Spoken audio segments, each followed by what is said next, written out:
আরে মা, তুমি এখানে কিভাবে? ম্যাম, দয়া করে একটু সরে যান। কোম্পানির বস আর আমার মা একরকম কিভাবে হয়? মা, তুমি আর লুকিও না, তোমার কাছে অনেক প্রপার্টি আছে। তুমি সব জেনে গেছো? ওহ, আমি তো বড়লোক হয়ে গেছি। আমাদের গ্রামে একটু জমি আছে, ওর দাম 5,000 টাকা। আমার কাছে আরো আইডিয়া আছে সত্যিটা জানার জন্য। আরে এটা কি সত্যি আমার মা?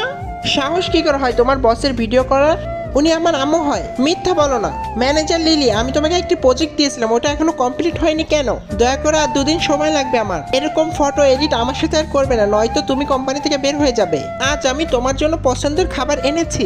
আমি এখন আমার প্রজেক্ট পুরো করছি। ফার্স্টে খানা খাও, তাহলেই তোমার ব্রেন ভালো চলবে। এত কিছু কিনেছো, কোটিপতি হয়েছো নাকি? 5 টাকা কেজি চাউল আর এই ক্ষীর তো আমি ফ্রিতে এনেছি, আর সমস্যা 3 টাকা। আরে এই প্রজেক্টটা কি আমিই করেছি? ক্লায়েন্ট চলে এসেছে, বস তোমাকে ডেকেছে, আর তোমার প্রজেক্ট আমি নিয়ে আসছি। সব ডাটাই ভুল, আমি তোমাদের কোম্পানির সাথে প্রজেক্ট ক্যান্সেল করছি। রিয়া, এসব তোমার জন্যই হয়েছে। এটা আমার প্রজেক্ট না। মিথ্যা বলো না। মিথ্যা তুমি বলছো। আর রিয়া আমার মেয়ে, আর ওই প্রজেক্টটা আমি নিজে হাতে করেছি, যেটা তুমি বদলিয়েছো। আমি তোমাকে এই কোম্পানি থেকে বের করে দিলাম।